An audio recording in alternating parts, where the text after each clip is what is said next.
So, hello everybody, and welcome to this nice conference, Use of R in Official Statistics. I hope you hear me quite well. So, we'll have now the second scientific session with the name classification. And we'll have here four speakers, four presentations.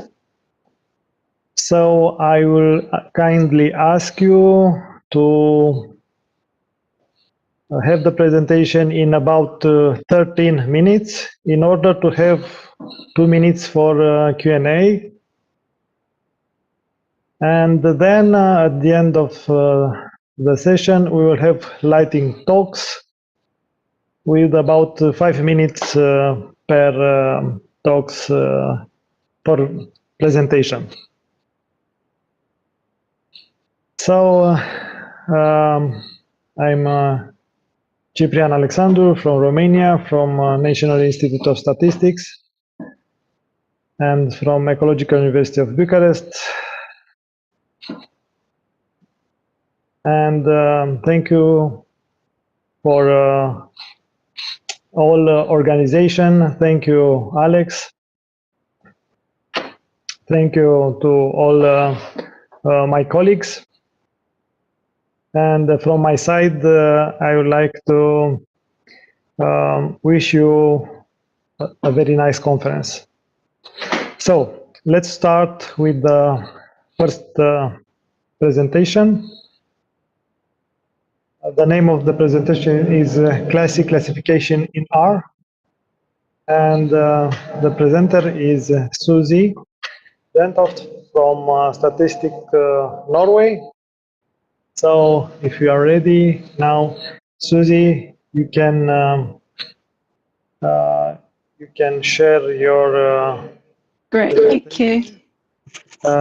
Just 1 second.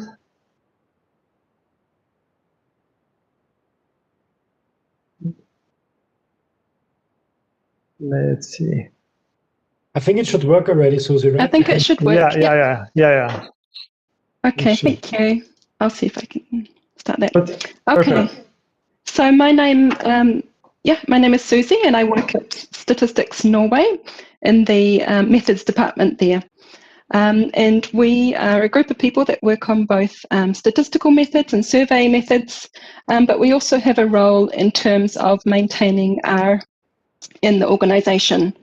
So this talk that I'm going to be giving is relating to the use of classifications within the organisation and an R package that we created in order to access these standard classifications in an easier way.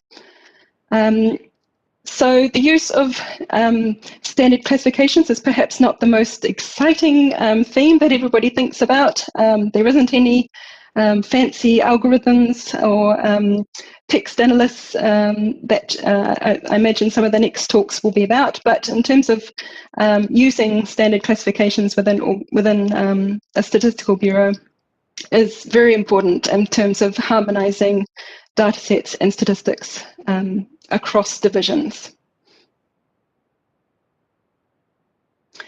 So just as an example, what I'm talking about here, this is how our system used to look, or perhaps in some areas still does look, in terms of coding of sex within Statistics Norway. So within some divisions and some statistical databases, we may use a coding system of 1 for male and 2 for female. However, there were some groups, particularly those that were quite feminist, decided that no, male shouldn't be number 1 anymore. We would like to use 2 for male and 1 for female. So some databases and datasets will use this. We also have some people that use 0 and 1 for male and female. We then have some that use letters, so M and F for male, female, or male and woman. The Norwegian word for women is kvinne, so sometimes we'll see M and K or small letters, big letters, the full words, etc. We also have some that use an unknown category. This could be the next number 3, it could be 9. There may be some surveys where it's a refusal, so there's all sorts of different coding for this. So in the case of sex, it's perhaps not the biggest problem. You can just, sometimes you can probably deduce it. Other times, for more complex variables, it's important to know what the coding system is. And if we're going to share data sets between divisions and combine different data sources, then it is much easier if we're all using the same coding system. And so in order to do this, we generally need to decide on a standard. So within the organisation, the standard for male and female is this first one, 1 and 2. So the question is, how do we get people to use this standard? And that's where a system called CLASS came in for us at Statistics Norway. And this is a database for documenting and maintaining statistical classifications and code lists. So this was created a number of years ago now. And it's both a website, so everybody within the organisation and outside the organisation can access all of the classifications, both the ones that are current and the ones that are previously being used. There is also an API access to this using a REST API. So it's possible to send in queries to this database from a computer, and then you get the full classification back. And this is based on the GSIM model, so the Generic Statistical Information Model. The question is, though, we have had this database for many years, but in terms of how do we combine this, how do we use this with R? So previously, we would have perhaps gone to this internet site, and we could do a query, and we could save the query. We could then copy it into R, and then we could send it. If we wanted to do repeats of this, we could send it, and then we would read back a JSON file, for example. So in some cases, people would just go to the website, then they would download a CSV of the standards, and then they'd read the CSV into R.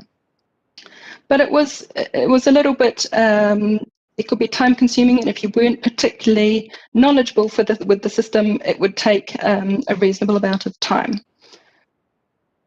So we decided to have a hackathon project. So this was a short, intense 3 days with a group of people to come up with some functions that we could use in R, where we wouldn't have to be swapping between environments, where everything could be done within the R environment in a way that was familiar to our users. So we developed during this hackathon, which was back in 2018, we developed 3 functions. They were around searching this database, around getting the classifications, and around applying. So these are the ones that I'm going to talk a little bit about further today. And then I also want to mention about marketing of the package. So each classification within the system has a specific number which is unique for that classification. So in order to find that number, you can go to the website and look it up. But we created a function called search class, where instead of leaving the R environment, we could use this to find the classification and the classification number. The function get class fetches the classification in its full form, or apply class can be used to apply a classification to a variable or a vector. So the first one of those, search class, this is an example of how it looks. So search class, and then you can just put a keyword or several words in. So here, for example, is municipality, and it returns a list of possible classifications that might be relevant. and then their unique classifications number.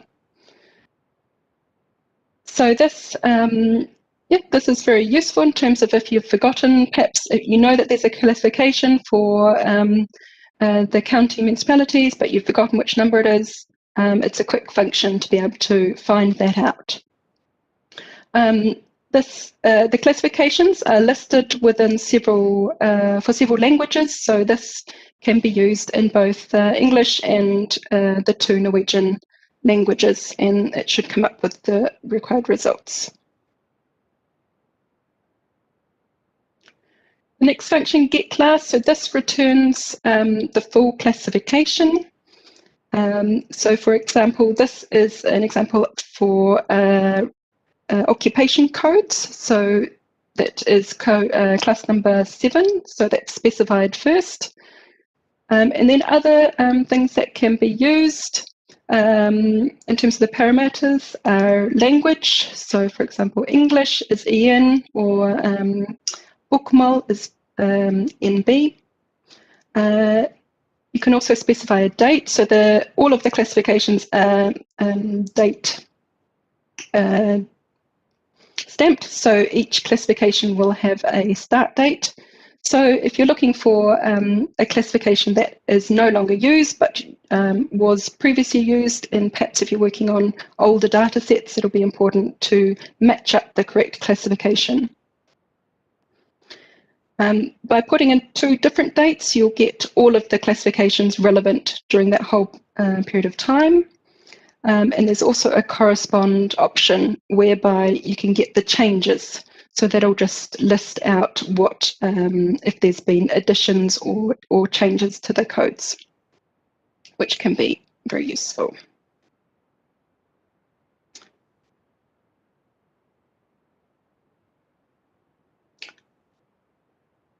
So within the database, some classifications, when they change, they will change with a date point on them. However, some classifications will change in terms of the overall classification code, that unique code number, in which case we create also correspondence tables.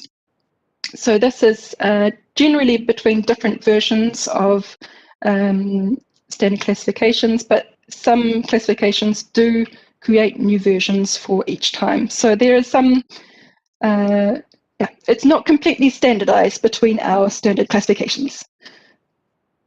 However, these correspondence tables are particularly important, for example, in occupation, where we have some divisions reporting for one version of the occupation codes, whereas that's the case for example, our administrative data on employment, whereas, for example, our labour force survey uses a different version of the occupation codes, in which case we can use these correspondence tables.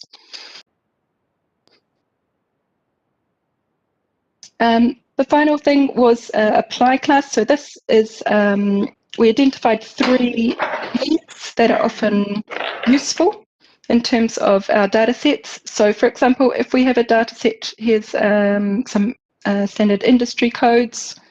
One thing that we may want to do is relating to grouping or recoding. So we might want to find out for these standard industry codes, which is the main level of industry category. That's not always easy to determine strictly based on the code, so we can wanted to use this apply class to be able to fetch out the industry group. Okay, Susie, you have 2 more minutes. Please conclude. Yeah, thank you. Okay. So the other thing is relating to the names. So for example, figures. If we want to create a plot, it can be useful to take out the names. And again, converting. So we use this apply class for that. And again, we can use language to decide whether we want it in Norwegian or English. So the final thing is to do with the marketing. So it's one thing to build this great system, but And if you want people to use it, you need to be able to find ways. So we've now incorporated it into, for example, our introductory courses and our data cleaning courses. It's on CRAN. We use it, mention it in our forums. And the latest thing, in terms of having our leadership on board as well, encouraging and even making sure people use them. And the final one is that we've also created now an e-learning course using LearnR and Shiny. So this is an interactive tutorial that takes people through examples, and then they also have little tests and things that they can complete on this online tutorial. So thank you. That's what I wanted to talk about. But the main thing is that it requires repeated encouragement for use. It's not enough just to create some really good functions that will take up these standards, but to also find different ways to encourage people to use it to increase the use of standards. Thank you. Thank you very much. It's a very important issue for statistical offices to use good classification. And personally, I appreciate that you share with external entities your work. So it's very important because also they have to understand the classification when they produce some data, and we collaborate in exchanging the data. So, thank you. If there are any questions until now, let's see.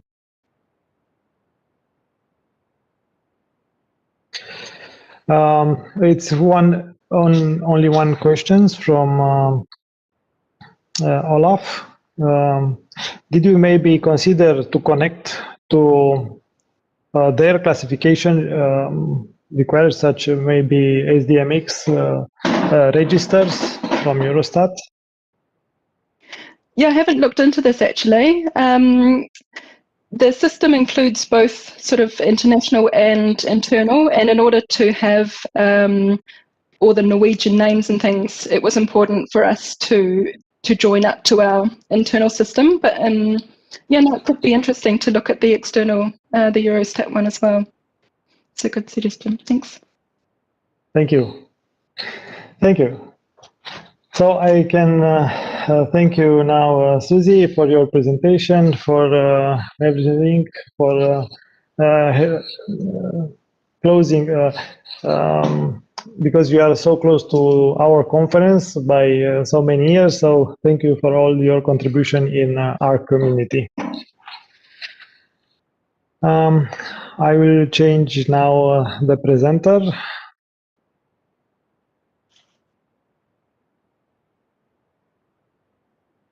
And the next presentation is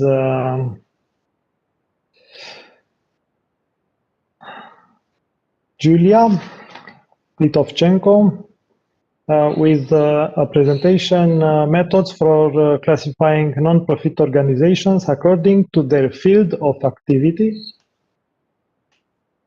A report on semi-automated methods based on text. So, Julia, you can share, okay, and please, your presentation, please. Thank you.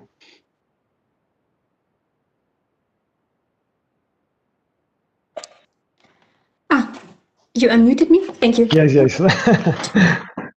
Okay. Good afternoon, everyone. My name is Julia Litovchenko. I work at the Institute for Nonprofit Management at the Vienna University of Economics and Business, where we are repeatedly faced with the problem that there is no public statistics about the third sector in Austria, as in most other countries in the world. And therefore, we tried to look for ways to map the sector according to area of activity in other ways. And this is what I'm going to present today. So here you can see the proportions of the third sector for Austria. We have 90,000 non-profit organizations compared to 350,000 companies. So the third sector is not at all negligible. But probably because there is no money, no taxes involved in most activities of the third sector, there are no systematically collected public data on the sector. I collected some examples to give you an idea of the range of organizations that populate the third sector. It's on the one hand sports clubs, culture and arts associations and social clubs, but also social service providers and membership organizations. Also interest groups and political organizations and professional associations. So you can see those organizations are very different and have a very important impact on public life. And the variable that we were most interested in is the area of activity. And to map the sector according to the area of activity, we relied on the registry of associations, as this is the most comprehensible source of data. Associations are the most common legal form of non-profit organizations in Austria. Associations make up more than 99% of all NPOs. The problem with this registry of associations, as you can see here, is that it's not publicly available and it's not digitized. But we were able to obtain a copy from the registry from a business publisher, Kompass Verlag, that collects this data for financial institutions. They needed to make sure that the legal representatives of an organization can make financial transactions. And this copy contains the association's name, address, founding year, and legal representatives, but no bylaws or mission statements. So mission statements would be highly desirable, of course, as they lay out the activities that the organization performs. But we don't have mission statements, so we had to work with the association's name only. And this is very common for most countries, where you can hope to get some lists of organizations, but no more information. The area of activity is defined, or we define it as the International Classification of Non-Profit Organizations, ICNPO, a classification scheme that is internationally comparable and well corroborated. It's similar to the NAZA classifications that probably most of you are more familiar with, so based on the economic activity of the organization, and it includes 12 major classes and various subgroups. A common starting point for a task like this, so classifying 90,000 organizations, would have been to use a machine learning approach. Approaches like that have also been shown to achieve good results in classifying organizations according to their area of activity with large training samples or long high-quality texts. But we soon realized that in our case, we are in some kind of a catch-22 dilemma, or as we say in German, the cat bites itself into its own tail. We don't have a large training sample, and this is the reason why we need to classify the organizations to begin with. So it's very time-consuming to manually code organizations to construct a training sample. For example, we manually coded 5,000 organizations, and this took us already 100 hours. And the machine learning models we trained on those, then 60% of 5,000, so 3,400 cases. The best model classified only 50% of the NPOs correctly. So it's not possible to work with 50% sensitivity. That's why we soon tried to look for other approaches. The second problem with the long texts, as I said, we only had the names. We also experimented with the Bing search API to get additional information on the on the NPOs, but it turned out that the quality of being snippets is not very good, so it was much too noisy to train a model on it. I've given you here a table of the performance metric of manual human coding. This was used to establish a benchmark to get a training sample and also a test sample on which we could evaluate the performance of the other procedures we tried. And to remind you that also with human coding is not flawless. So with human coding, we achieved a sensitivity of 85% on average. So after giving up machine learning, we tried a rule-based approach. That is, we manually set up a system of if-then rules. If the association's name contains the word fan club, for example, then the association is classified to category social clubs. And in the end, we came up with 3,000 search terms that are hierarchically arranged in 200 tiers. And what turned out to be very useful in setting up those rules were wildcard lists. So, for example, lists of all sports or professions or countries to define rules for certain kinds of associations. Like you can see in the bottom left of the picture, the pattern friends, country adjective is a pattern that goes to the category political associations. The whole syntax and files can be seen here at this address. The core is a very simple grep-l command within a for loop. So if the association's name contains search term XYZ, then the association is classified to the ICNPO category XYZ, and if not, then the association stays in the basket of yet to be classified names. With this rule-based approach, we were able to correctly classify 85% of the associations, so comparable to the performance of human coding. And in the end, we thought, well, 3,000 search terms, and we ordered them manually. So probably a decision tree algorithm would improve the performance by finding a better ordering of the search terms. So this way we could combine the best of both worlds. We call this approach then decision tree with curated keywords, where we reduced the noise within the association's names and kept only those parts that we used before in setting up the search terms. But surprisingly, it turned out that this approach performed inferior to the rule-based approach. We had a sensitivity of only 77%, which highlights that those decision tree algorithms are of limited use yet when it comes to high-dimensional optimization, which you easily face when working with text data. Julia, you have 2 more minutes. Thank you.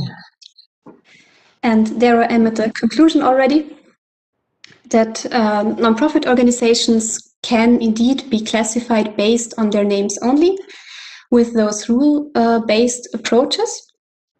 We obtained a sensitivity of 85%, as said, not inferior to human coding and not inferior to classification based on mission and program statements. And it's the best, or respectively the only possible solution in most real-world scenarios. As I said, in most countries, you are lucky to have lists of organizations and no more information. And we tried to use our classification system for Germany as well, because it's the same language, so very easily transferable, and achieved similar results. And it should be an overseeable effort to copy the system to other cultures and other language systems. And the surprising learning was that the classification based on a manually generated rule set is superior at this point in time to a fully automated decision tree classification. Thank you very much. Thank you. Thank you very much, Julian. As we see altogether, academia, universities are very close to official statistics, and we can join our forces, let's say, to have good results. So if there are any questions from the panelists or from the other participants,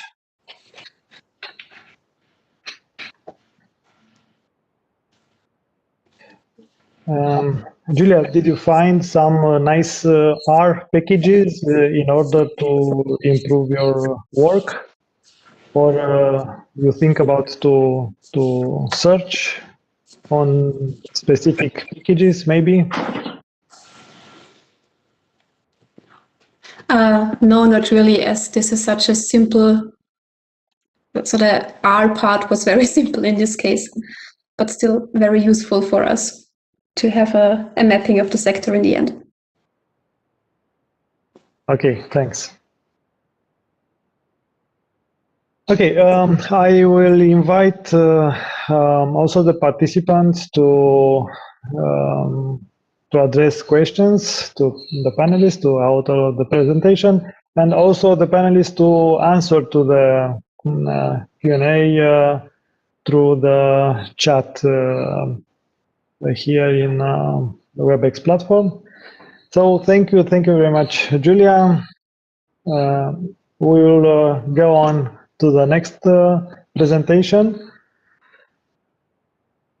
So I think the next presenter, it will be David Salgado from Statistics Spain, with the presentation Selective Editing of Categorical Variables with Random Forest, Results of the Implementation in the Statistical Production. So, David, please, the floor is yours. Unmute your mic. Good.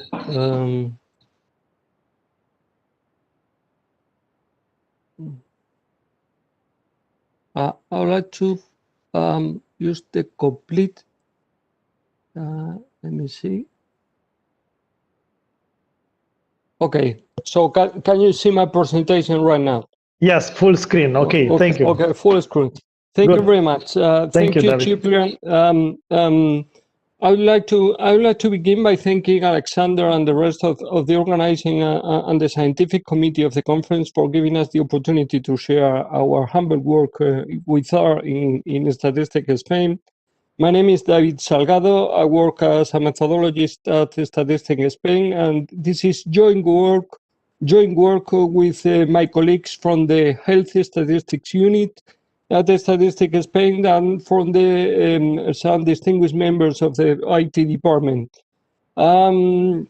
This is indeed a kind of a follow-up of our contribution to the last edition of this same conference, in which we have been able somehow to move closer to production and to test our original ideas in selective editing using random forest with health statistics, with the health interview statistics.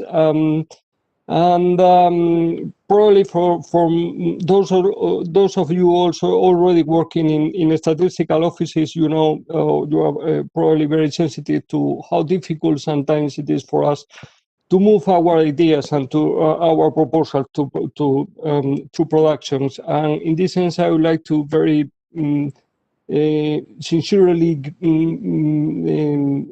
express my gratitude to my colleagues at the production units for this opportunity to test these ideas in real conditions productions. what I want to share with you today is a very short description of what the production process is with these statistics in Spain. It is the Spanish branch of the European Health Survey. I will very shortly explain what is the methodological bottom line to use these ideas for selective editing. Then I will comment on the implementation, and then I will show some of the main results that we have obtained in these experiments, and then I will close with some conclusions. We have tested these ideas, as I mentioned, in the Spanish branch of the European Health Interview Survey. It is a household survey collecting more than 500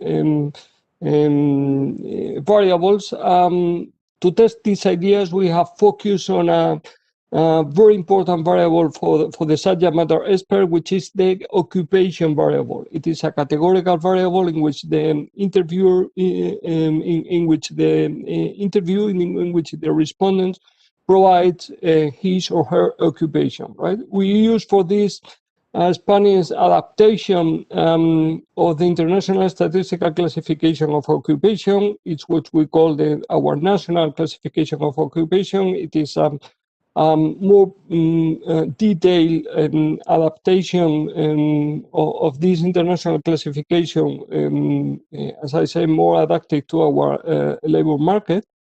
The kind of estimator that we use are the usual class total linear estimators, in which we just use, let's say, a kind of horizontal estimator in which we finally calibrate weights in the usual way. In Spain, the sample size for this survey is around 20,000 statistical units. And two questionnaires are administered, one for the household and then another one for a randomly selected adult.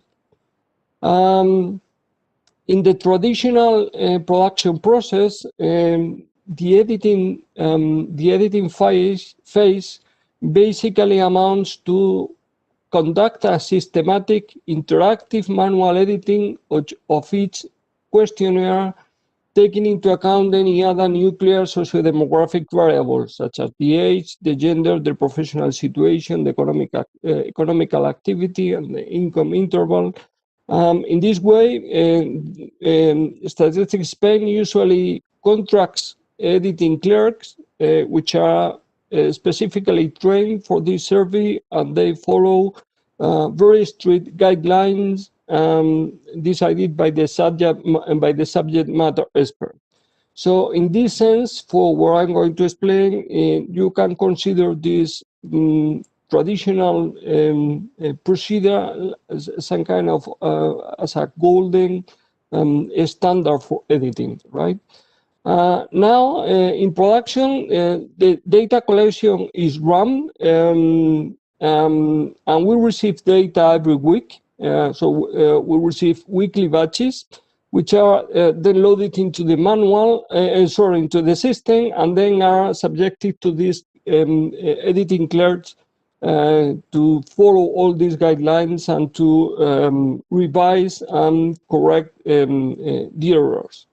And now for this experience, what we have done is we have introduced a new production step in which, using random forest, we basically provide a prioritization of the statistical units for this manual editing. This new pipeline is not fully integrated in the traditional production system. It is somehow executed also weekly, but in a parallel system, and providing this kind of information to the original system, attaching to each unit the prioritization for its editing in this manual work. In this context, basically the methodology that we have followed is methodology that we proposed some time ago, based on an optimization approach for selective editing. Basically, I do not include here the optimization details. I only focus, and I like to call your attention on the starting point, which is our computation of local scores as conditional expectation values of a given measurement error model, as you see on the bottom of this slide. And then, depending on the kind of model on the target variables, which you see the raw values and the true values, if they are continuous, we can recover under a given asymptotic regime. We can recover at the top of the slide on the branch, on the left branch, the usual heuristic approach, or in this case, the easier choice for a traditional score function. But if we use a more sophisticated model, again at the bottom, now for our categorical target variables, then what we propose is to adjust decision tree for the error, for the measurement error, and indeed to use random forest to compute finally the probability of measurement error for each of the statistical units, right? If we also consider the sampling weight, then we can, in a natural way, under this proposal, then we can assign a local score to each statistical unit. For the implementation, the target variable is what the subject matter expert called social class, which is just a grouping of different codes of classifications.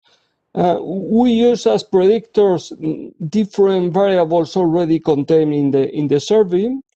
We use the package random forest to adjust the random forest.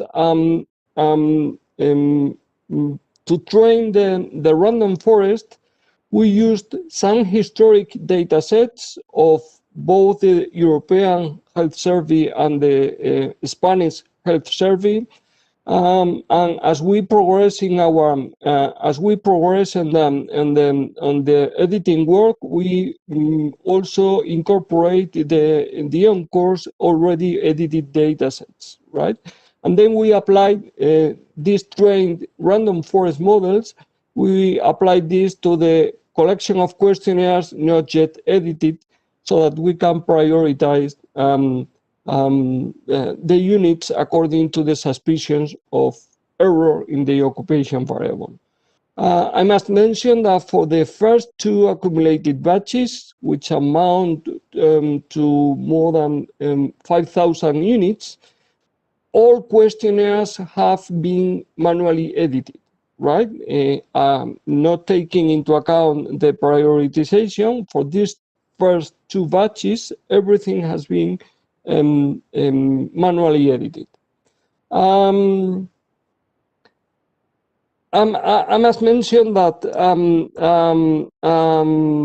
the collection batches, since the systems are not fully integrated, the collection batches and the editing batches are not exactly the same, and that the traditional editing computer system is complemented with this additional pipeline by providing the editing priority, a flag whether it is already a revised unit or not, a measurement error probability, and the item or local score for each of the units, right? As I told you, the first two accumulated units have been manually edited, all of them. For the intermediate batches, according to the results, we only needed to edit the first half of the model selected sample, and in the final batches, indeed, well, in the intermediate batches, the second half, the experts already selected some of them just to check that we didn't leave any error in the non-revised units. And in the final batches, only just the first half model selective units have been revised.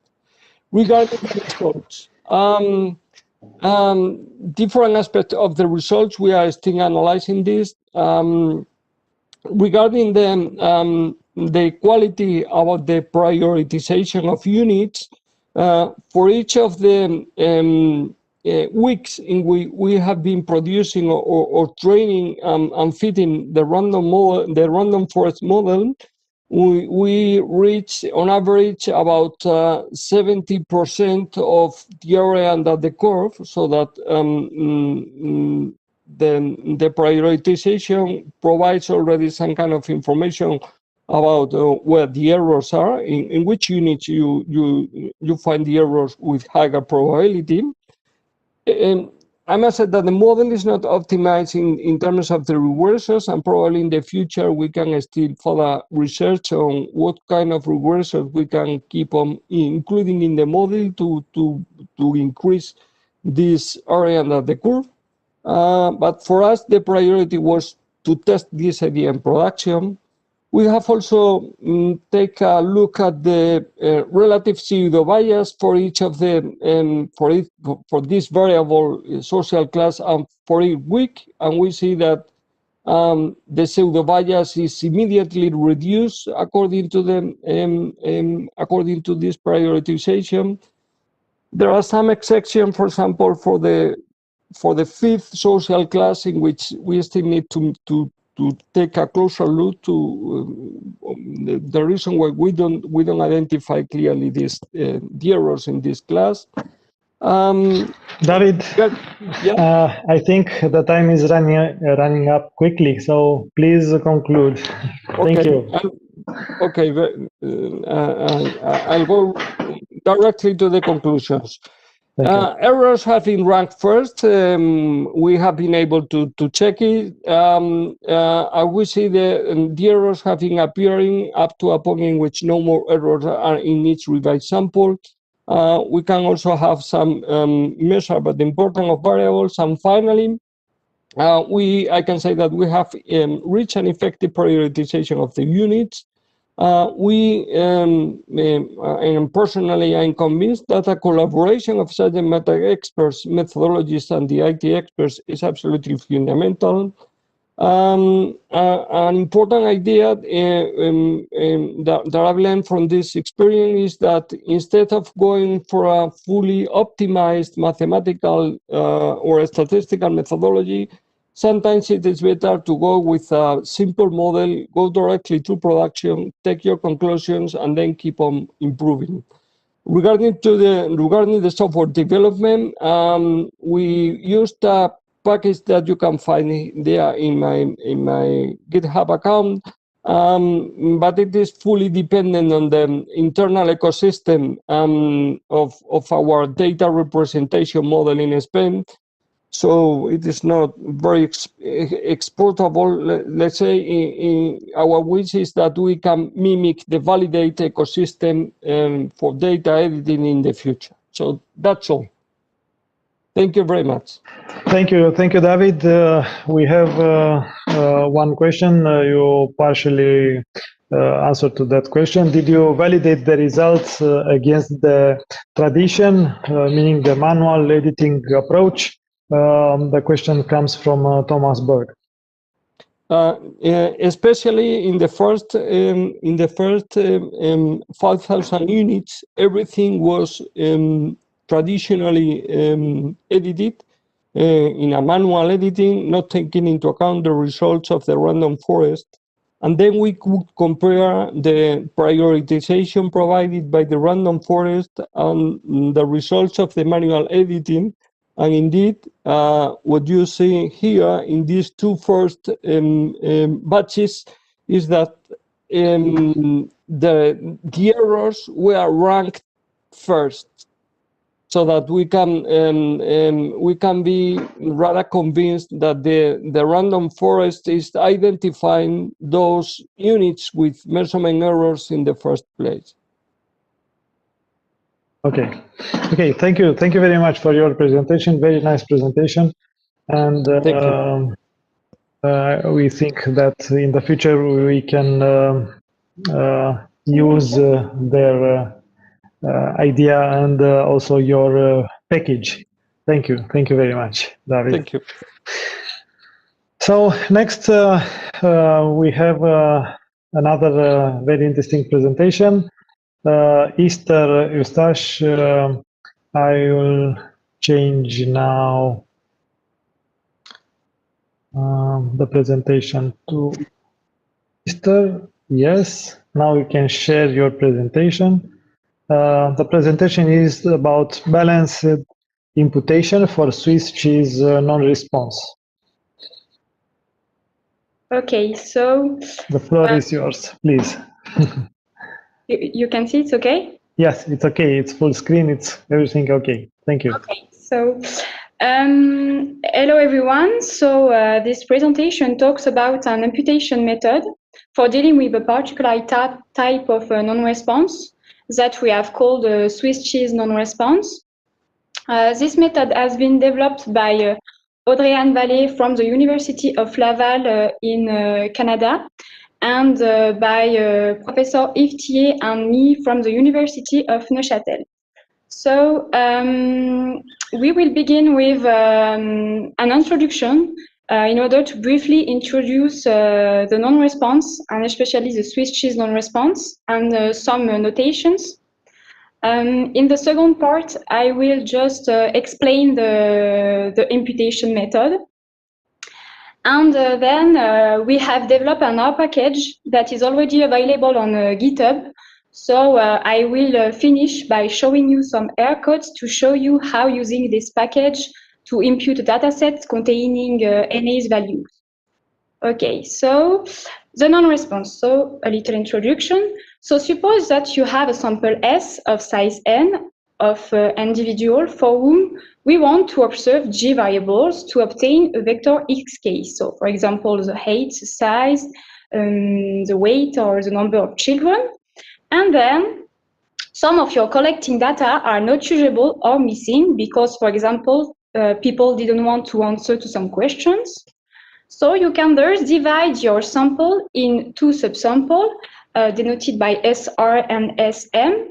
The first one corresponds to the respondents. So it's when the vector xk is fully observed. So and the second one, SM, is for the non-respondents. So for these individuals, you have at least one missing values or not usable because, for example, the individuals didn't want to answer to a question. Okay. So this gives two different samples, SR and SM. So the Swiss cheese non-response. So there are different types of non-response depending on the structure in the dataset. So what are the characteristics of the Swiss cheese non-response? So the Swiss cheese non-response is first not monotone. This means that there are no pattern between the NA values in the dataset. And the second one is that the Swiss cheese non-response is contained in several or all variables. So the non-response is multivariate. Okay, so the idea of our method is to generalize a method which is only for the univariate non-response that has been developed by Hassler and Tillier in 2016, generalize it to the multivariate case. Okay, so just a little illustration. So suppose that you have a slice of Swiss cheese with holes. Holes correspond to the NA values. So this is the univariate case. And now we want to generalize the method for the multivariate case, so a Swiss cheese with holes. Okay. So the particularity is of the Swiss cheese non-response is that the non-response can be in all the variables of the dataset. Okay. So the notation. So suppose that you have a sample S of size n, as before, and you are interested in G variables. So here G is equal to 3 at the right of the slide, and you want to obtain the data sets here, okay? But you have some missing values. The missing values are filled in light gray. So you can divide, as explained before, the sample in two subsamples, SR and SM, okay? So when you want to impute a data set, you have to satisfy some properties. So the first one is that you have to impute by realistic values. The second one is that you have to preserve the distribution of the variables, and you have also to preserve the relationship between the variables. Okay, so to satisfy the requirement, you have to respect some requirements in our method. So the first one, we choose a Donor imputation method. So by choosing a Donor imputation method, the relationship between the variable will be preserved. So here in the little drawing here, you can see that E is a respondent, E is a non-respondent. So the respondent will give its values to the non-respondent, okay? So the second one is that each donor should be selected among the k-nearest respondent of each non-respondent unit. So the respondents that each non-respondent will have a respondent to give its values. This respondent will be similar to the non-respondent, okay? And the third is that it's a balancing constraint. This constraint is if the observed values of the non-respondents were imputed, the total estimate of each variable should remain unchanged. Okay, I will more explain this constraint after. So the first step of our method is to compute an imputation probabilities matrix. So we denote this matrix by psi. Okay, so in row you have the respondent, and in column you have the non-respondents. Okay, so the element psi uv is the probability that the respondent u gives its values to the non-respondent v. Okay, and as explained before, only one respondent will impute a non-respondent. So this implies that the sum of the column of the matrix C will be equal to 1, okay? So to respect to satisfy the previous requirements, we have to have some constraints on C. So the first constraint, as explained before, is that the sum of the columns of C will be equal to 1. The second one is that only the nearest neighbors of each non-respondent will have an imputation probabilities larger than 0, okay?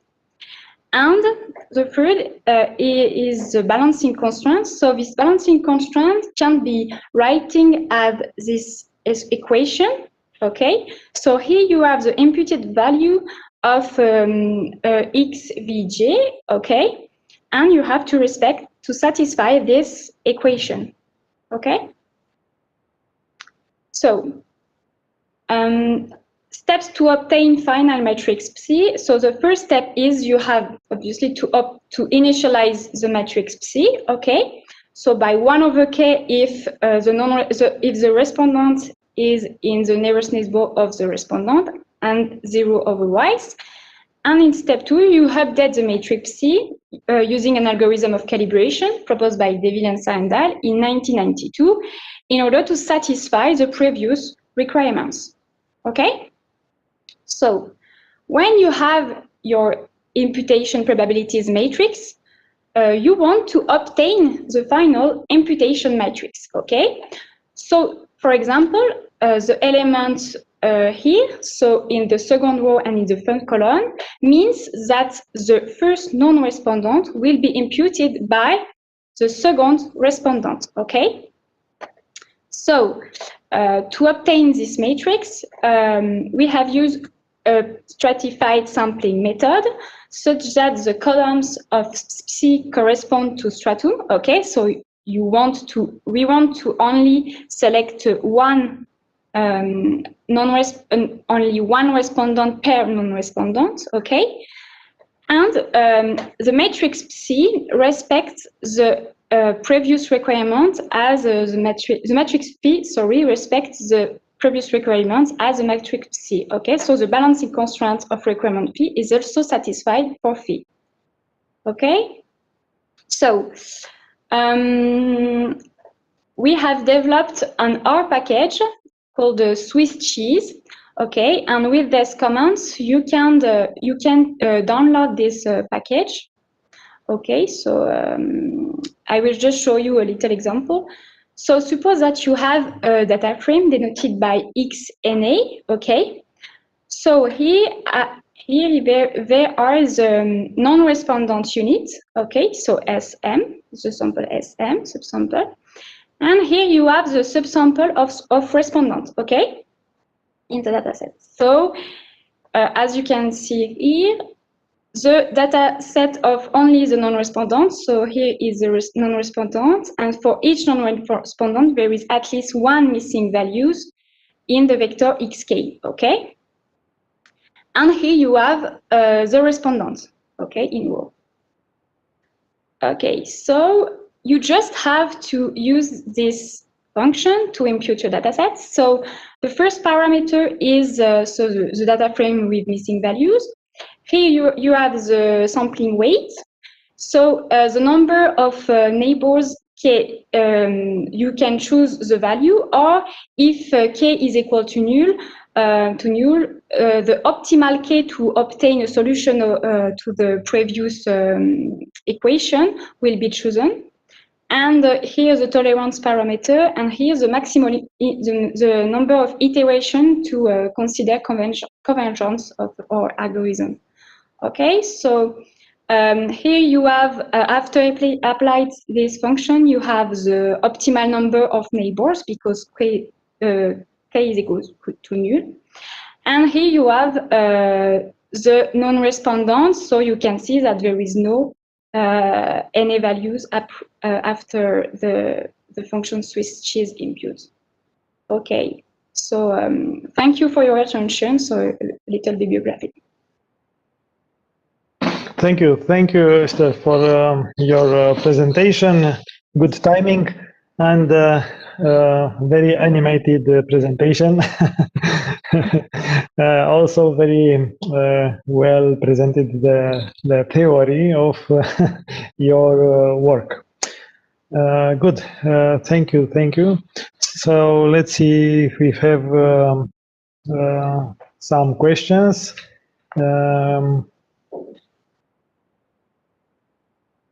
So I have one question for you. Which you consider that will be your plan for future development of your R package? Sorry, I don't understand.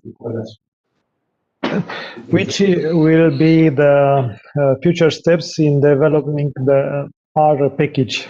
Oh, I will submit it to CRAN.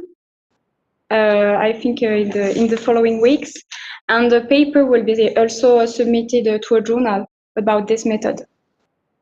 Good. Thank you very much. Okay. Thank you.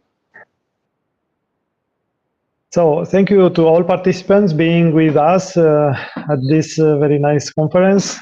We hope next year we will see face to face.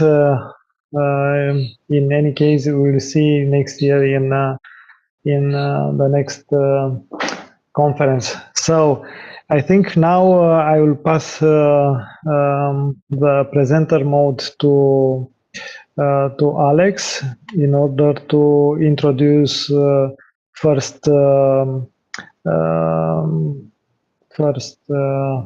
lightning talk. So Alex, the floor is yours if you want to present the first one. Good. You see my screen? Thank you. Yeah. Okay, so just I think it's a full screen, but with two screens because it's very long.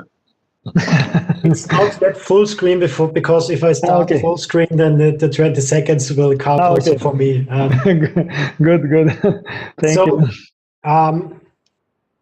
In short, the next presentations will be given with an automatic switching of the slides. It will be 20 seconds per slide. Between the talks, there is also one slide like the one you just see, so like stating the title and the name of the person who's the next speaker. So that's basically the time you can switch your microphone on, and with your first slide, you can start talking. So I will switch to full screen mode.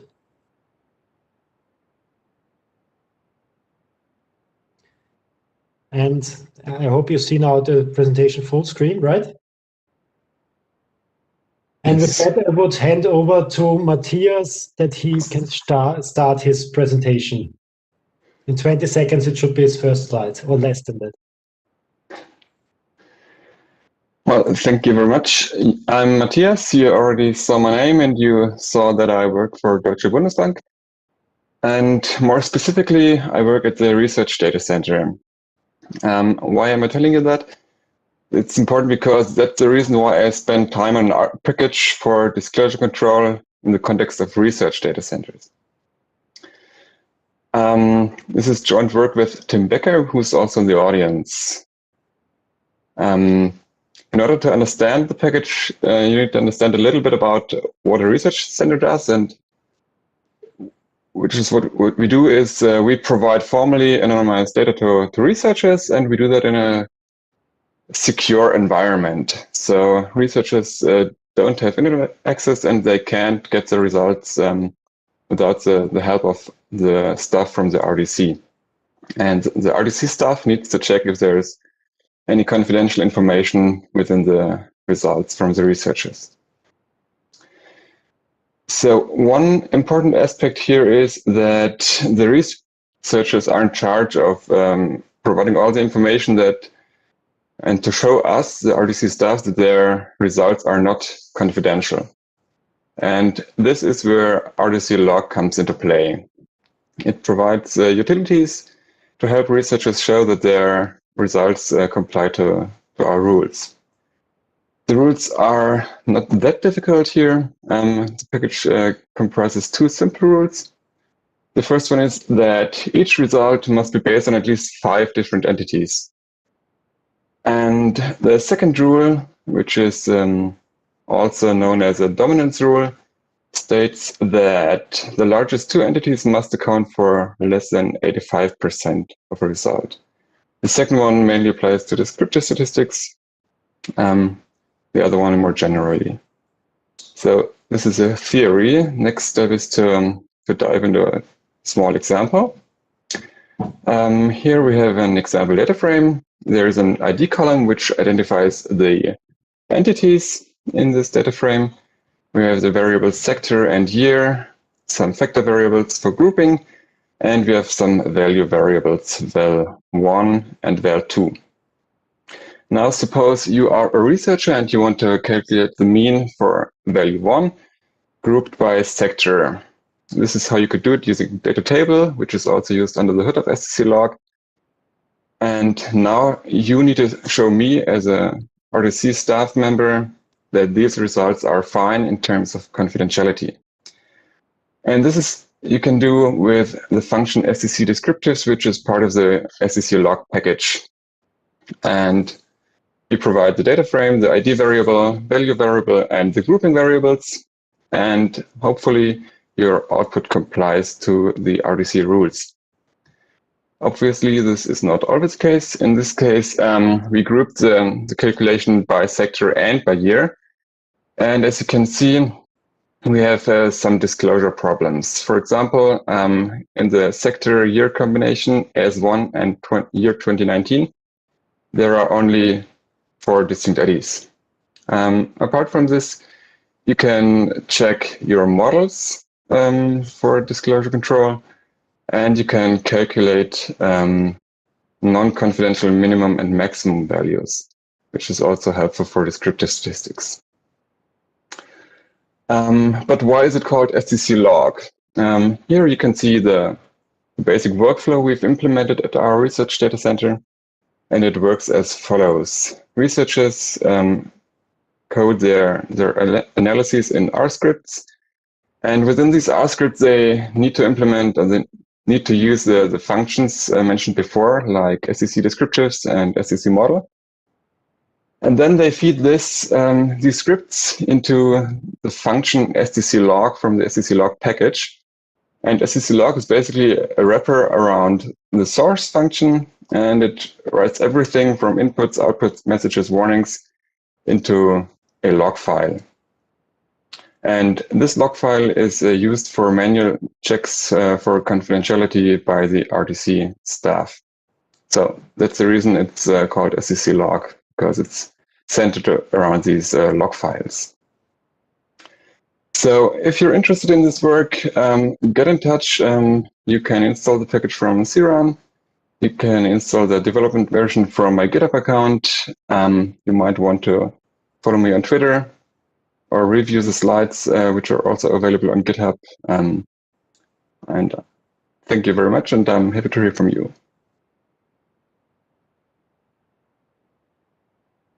Thank you very much. The next presenter is Oliver Reiter from Vienna Institute of International Economic Studies. So, Oliver, please take the floor. I'm here. Good afternoon, everyone. Welcome to my lightning presentation about an R package called Riot that I created and maintain. My name is Oliver Reiter. I work for the WIEW, which is the Vienna Institute for International Economic Studies, which is placed here in Vienna.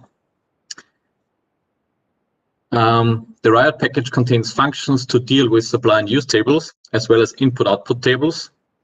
All functions are implemented in RC++ Armadillo, because the resulting code is both easy to read and very performant. And the functions were used in the creation of the World Input-Output database Riot. Supply and use tables are matrices with a product dimension in rows and an industry dimension in columns. The supply table states the output by product and by industry, as well as inputs by product. And the use table states the intermediate consumption by product and by industry, plus final consumption by product. So let's go over some usage examples that will show how you can use the package or what the package can do. Even though the examples are very stylized, I hope you will get a rough idea what the functions can do. First, obviously, we have to start by loading the library. In the beginning, we create a supply and use table object using the R6 object system. This object is essentially just a list of two matrices, the supply table as well as the use table, plus some metadata. The class also defines its own methods. A common issue is that the supply and use tables are reported at more detailed level than the available national accounts data. By supplying a vector with a more aggregate classification, we can replace the tables by new, more aggregated tables. The centerpiece of the package is the function to update and rebalance supply and use tables to given national accounts data. Supply and use tables used to be published every 5 years. And as we need a time series of supply and use tables for the creation of an input-output database, we have to fill the gaps by interpolating, backcasting, and forecasting them. We use the uRos algorithm. This algorithm finds a supply and use table that is structurally similar to the given one, but conforms to new industry level data. And the input to this algorithm are the gross output and intermediate consumption data on industry level. Finally, we can transform the supply and use tables into input-output tables. The Eurostat manual on supply and use tables lists different transformation types, 2 of which are implemented in Riot and shown here. And with that, we have created in 4 steps a time series of input-output tables that matches a given international accounts data. Furthermore, Riot contains several other useful functions, such as the general RAS or GRAS algorithm, which can be used to update and balance matrices to new row and column sums. This is an algorithm proposed by Junius and Osterhaven. An input-output matrix can also be seen as a weighted graph, where the industries are the nodes and the transactions between the industries are also the edges between the nodes. And I implemented a random walk centrality measure proposed by Blöchel and co-authors that calculates the most central nodes in such a network. So the presented Riot package presents a layer of abstraction for working with supply and use tables, which is very valuable when you're working with a large set of countries and years. Additionally, the implementation in RC++ significantly reduces the execution time. The Riot package is developed on GitLab. You can find the link here. Please also have a look at our research institute's website, as well as the homepage of the World Input-Output Database project. And finally, there's also a link to my blog where I explain some of the RCPP implementation and details. With that, I'm already at the end of my talk. Thank you very much for your attention, and see you soon. Thank you, Oliver. Thank you for your presentation. Very nice. And I think the next one, it will be with 4 authors, but the presenter is Jörg Verhache from Federal Statistics Office Germany, from the studies classifying the country of birth using supervised learning. So please, Jörg, your floor. Welcome to my talk on classifying the country of birth. I'm going to introduce a small project, joint project from the machine learning unit with the migration statistics unit of the Federal Statistical Office Germany. Now look at our little migrant Paddington here. Where is he born? That's the question we wanted to answer, while the German migration authorities do report scarcely on the item.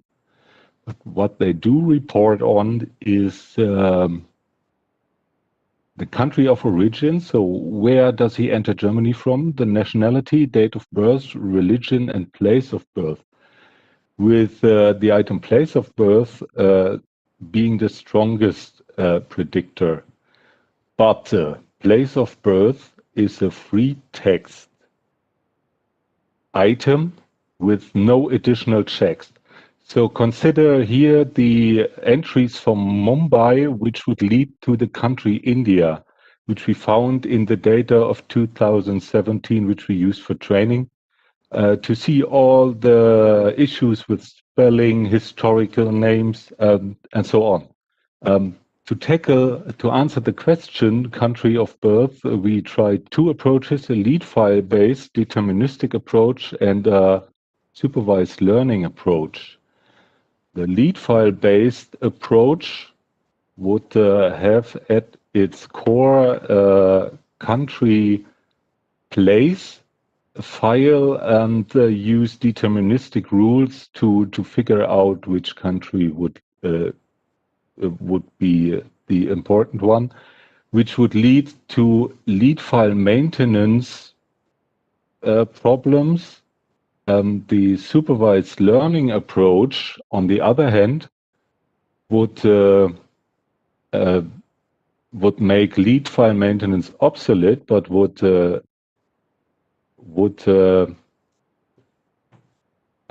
rely heavily on the quality of training data. The supervised learning approach used n-grams to vectorize birthplaces just to mitigate spelling issues, and we tested naive Bayes and random forest, and random forest is bigger here because we quickly chose that one because it led to better results. The results here based on data from 2018 while we trained on 2017. The first row is the most important. We had almost half of the items were missing, and both approaches were able to classify consistently. And if you add to them the affirmative cases, we would in both cases have more than 90% new or affirmative classifications, but there is one main difference between both approaches, and that's the classification of the item unknown. The supervised learning approach doesn't do that a lot, and it doesn't do that a lot because it didn't learn unknown in the training data. We don't use it there. So now for production, we needed to integrate the method that we would like to use into a rich client infrastructure, a Java-based one where we would have to do all the calculation on client side. Keep that in mind. Because the Red Fighter, our lead-based approach, worked well. System integration would be easy because you only would have to load up a small chunk of code and a relatively small file, but lead file maintenance remains a job. A supervised learning approach worked as well. Lead file maintenance would go out the window, but system integration was a nuisance because we would need to load up R to all the client machines, which was not feasible in that little project.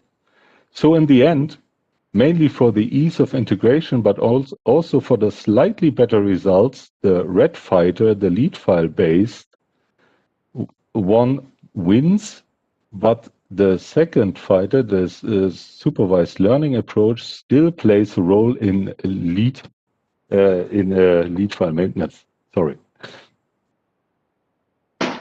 Thank you very much for your talk. Now I will invite Solveig Bjørkholt from Statistics Norway. Now you are presenter, so please share your screen.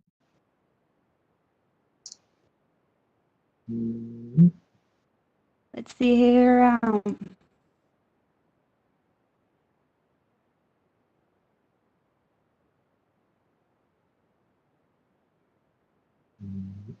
Okay, do you see it now? Yes, please go to display settings and put it only on one screen, because now you are on presented. Exactly. Yeah. Run the presentation and yeah, duplicate slideshow. Good. Thank you. Great. My name is Solveig Bjørkholt. I'm from Statistics Norway, and I'm going to talk about unstructured text as a source of information. Yeah, right. And why is this important? It's important because it's a world of data out there. And actually, every one of us have generated 1.5 million terabytes of data every day in 2020. So that's a lot. But what kind of data is it actually? Well, a lot of it is social media, it's YouTube, it's web pages, but also a lot of it is in archives and it's in books. And this is the source of data that we try to tackle in our case. So whenever you try to tackle a problem of that sort, you're going to have an issue with formats.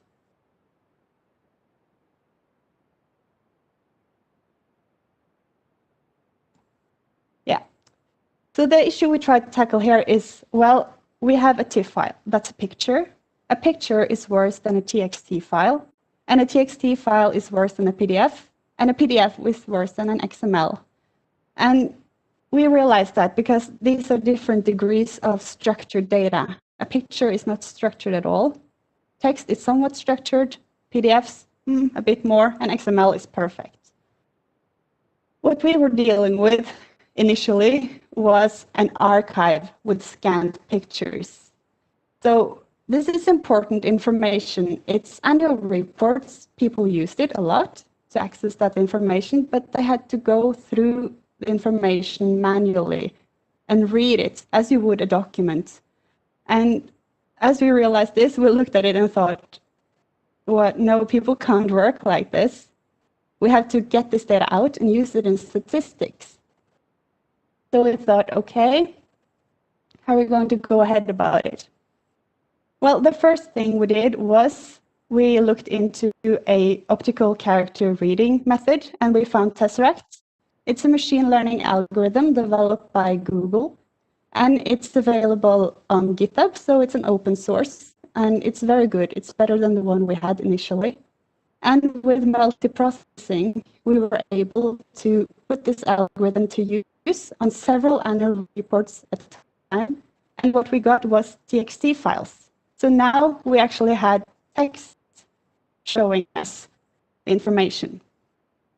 Okay, but text is just so good. You can only come so far with it. The next thing we wanted to do is get from textable, and we used R active. And we really use common data wrangling package, dplyr, stringer, stringy, and lubridate, and we used regex a lot because we had text. So we used white space and line shifts and stuff like that to get it from a bulk of text, as you see here, to a table. And you could transport this table to an Excel file, and it would be useful. But even better, when you have a lot of data, is to put it into a database. So that's the next step. And we had a lot of annual reports, so this seemed reasonable. And then we used packages like dbplyr and RSQLite. And we've also thought about using Elasticsearch, which also has a wrapper in R, because it's a search engine and a database in one. And this way, we were able to take all those text and tables from the annual reports and put it into database. That way, it was way more accessible to people. But what about the people who aren't as familiar with querying data and with programming languages in general? Well, the solution here was to make an app. So we made an app using R Shiny, and we also used data table to speed up the functions within the app. And then we used Docker. And Docker isn't an R package, but it's a great way to containerize your app once you've made it, so that you can actually deploy it so that people can use it afterwards. And then you don't have to pay. You can do it on your own server. And that way people could access the information that we built just in their own browser. And I do have a demo example here. Here you can see in their browser, they can just search for a company name. And there you have it. This is in text, so you can search for things like tax, for example. And then you have the notes. And this is the gold. People were really looking for this information. They read through it manually. Here, they can just go in, search for a note, and there you have it. And we also try to parse the tables so that they can easily see what the table is telling them. We also joined it with other data and XML files. This is a lot more structured, but it's great to have it in one place. And since it's all in one place now, you can actually search over all the annual reports at once to see if they contain a word, and then get a list of the reports that contain that word. And that's it. Use the data out there. Thanks. Thank you. Thank you. We want to thank you to all the participants. And now, thank you, Alex. I will give the floor to you to close the session and close also the first day of our conference. Thank you. Thank you very much. I have not prepared a great closing speech, but I hope you will be back tomorrow. We will start at 10 o'clock with the keynote by Matthias Temper. And we will have at 2 o'clock again an afternoon session. So thank you to all presenters from today, and I hope to see all of you tomorrow again. Thank you. Alex, one more. We invite also to all participants to send the paper in order to be published if they want to be published in Romanian Statistical Journal. After the conference, it's a deadline for, I think, January. Good. Good point. Yes, thank you. So 15th of January, until then, you have the possibility to publish in the special edition from the Romanian Statistical Review for this conference. Good. Okay. Have a nice day. Goodbye. Bye. Bye. Thank you. Thank you very much.